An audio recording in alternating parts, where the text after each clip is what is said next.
जय सद्गुरु महाराज की जय।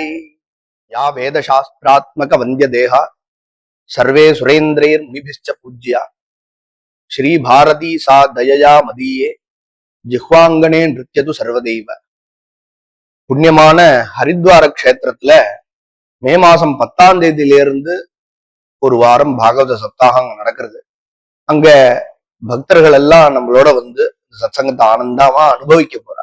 இதுல சில பக்தர்கள் கேட்டா, எங்களால வர முடியலையே, நாங்க ஏதாவது அதுல கைங்கரியத்துல கலந்துக்கலாமா அப்படின்னு கேட்டாங்க. அப்பதான் ஒரு ஆலோசனை வந்தது, கலந்துக்க முடியாத பக்தர்களுக்கு இங்க இருந்துட்டே அந்த தர்மத்துல கலந்துக்கிறதுக்கு என்ன வழி இருக்கு அப்படின்னு ஆலோசனை பண்ணும்போது, அதற்கு பாகவத சப்தாகத்துல சங்கல்பம் பண்ணிக்கிறது, அங்க இருக்கக்கூடிய வைதிகாலை வச்சு நீங்க பேரை கொடுத்தேன்னா அங்க சங்கல்பம் பண்ணிக்கிறது அப்படிங்கிற ஒரு விஷயம்.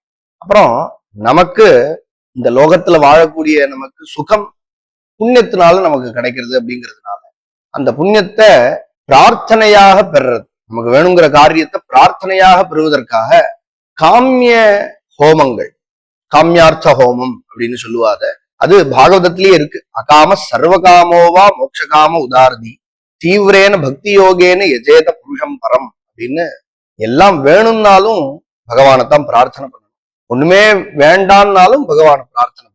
அப்போ எஜேதா அப்படின்னு ஒரு பதம் இருக்கு.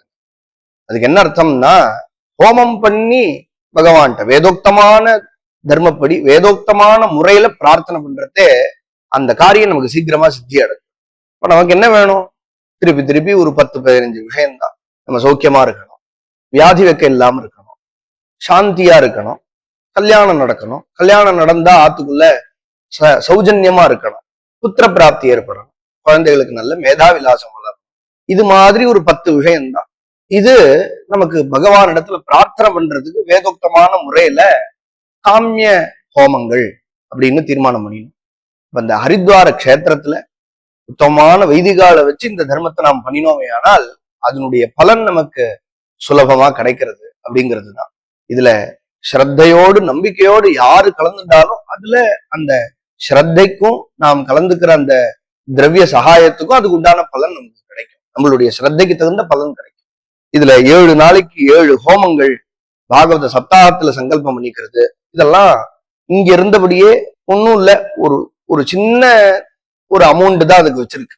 ஏன் அப்படின்னா, பெரிய அமௌண்ட் வைக்கிறது ஒரு பெரிய விஷயம் இல்லை, கலந்துக்க முடிஞ்சவா கலந்துக்கலாம். ஆனா இதோடைய முக்கியமான நோக்கம் என்னன்னா, எல்லாரும் கலந்துக்கணும், எல்லாருக்கும் அந்த பாக்கியம் கிடைக்கணும் அப்படிங்கிற ஒரு எண்ணத்தினால இது மாதிரி நாங்க அதுக்கு ஒரு முறையில வச்சோம். பாகவத சப்தாகத்துல சங்கல்பம் பண்ணிக்கணும் அப்படின்னு சொன்னா ஒரு 501 ரூபாய்.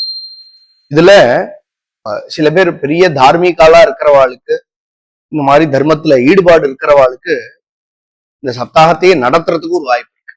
அது என்ன அப்படின்னு சொன்னா, முழு சப்தாகத்தை நடத்தலாம். அதுல ரித்திகாலினுடைய சம்பாவனை, பிரவச்சன கர்த்தாவனுடைய சம்பாவனை, பாகவத சப்தாகத்துக்கு வேண்டிய பூஜா திரவியத்தினுடைய ஒரு தட்சிணை, அதனுடைய தட்சிணை, இவைகளெல்லாம் கூட தனித்தனியா கலந்துக்கணும்னு நினைச்சா அவ முழு சப்தாகத்தை ஏத்துக்கிற மாதிரி ஆகும். இதை தவிர வேத வைதிகால் வரக்கூடிய அந்த ஹோமத்துக்கு வரக்கூடிய வைதிகாலினுடைய சம்பாவனை, நாம சங்கீர்த்தனம் பண்ணக்கூடிய வாழ்னுடைய சம்பாவனை, இவைகள்லாம் கூட ஏத்துக்கணும்னு நினைக்கிறவா ஏத்துக்கலாம். இது மாதிரி ஹோமத்துல காமிய ஹோமங்கள்ல சங்கல்பம் பண்ணிக்கணும்னா ஒரு 501 ரூபாய். காமிய ஹோமங்கள் என்னென்ன நடக்கிறது அப்படின்னா, கணபதி ஹோமம் நடக்கிறது, சகல காரிய சித்தியை கொடுக்கும். கணபதி ஹோமம் சகல விக்னங்களையும் நிவர்த்தி அடைய செய்யும். விவாக பிராப்தி, விவாகம் ஆயிடுத்து ஆனா தம்பதிகளுக்குள்ள அந்யோன்யம் இல்லை அப்படின்னாலும் பாகவதத்துல சொல்றது தம்பத்தியார்த்தே உமாம் சதீம் அப்படின்னு. அதனால ஸ்வயம்வரா பார்வதி ஹோமம், அது மாதிரி குழந்தைகளுக்கு நல்ல புத்தி சாதுரியம், நல்ல புத்தி சாதுரியம் இருக்கு, படிக்கிறா ஆனா சமயத்துல மறந்துடுறது அப்படின்னு இல்லாம இருக்கணும் அப்படின்னா அந்த குழந்தைகளுக்கு ஹயக்ரீவ பிரசாதம் ஏற்படணும், சரஸ்வதி தேவியினுடைய பிரசாதம் ஏற்படணுங்கிறதுக்காக சரஸ்வதி மூலமந்திர ஹோமம், ஹயக்ரீவ மூலமந்திர ஹோமங்கள்.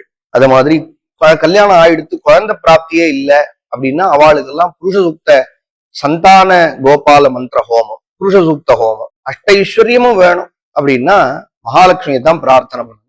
மகாலட்சுமியினுடைய பிரசாதத்தை அடைவதற்காக ஸ்ரீ சூக்த ஹோமம், இவைகள்லாம் அங்க நடக்கிறது. நம்ம குடும்பத்துக்கு ஒரு பெரிய ரட்சையா இந்த பாகவத சப்தாகத்துல சங்கல்பம் பண்ணிக்கிறது, இந்த ஹோமங்கள்ல சங்கல்பம் பண்ணிக்கிறது, இந்த தர்மத்துல நாம் ஏதோ ஒரு விதத்துல பங்கேற்றுக்கிறது நம்ம குடும்பத்தை ஒரு பெரிய ரட்சையா கவசமா இருந்து ரட்சிக்கும் அப்படிங்கிறது தான். அதனால இந்த வீடியோவை கேட்கிற அத்தனை பேரும், பார்க்குற அத்தனை பேரும் இந்த தர்மங்கள்ல கலந்துக்கணும். கலந்துண்டு இதை எல்லாருக்கும் சொல்லி அவளையும் இந்த தர்மத்துல கலந்துக்க வைக்கலாம். அந்த ஒரு புண்ணியமும் உங்களுக்கு கிடைக்கும். அத இந்த வீடியோ மூலமா உங்களுக்கு தெரிவிச்சுக்கிறோம். இதுலயே கலந்துக்கணும்னா கீழே நம்பர்கள்லாம் வரும். இந்த நம்பர் எல்லாம் நீங்க பார்த்துட்டு கலந்துக்கலாம். எல்லாரும் இந்த தர்மத்துல கலந்துக்கணும். ராதே கிருஷ்ணா.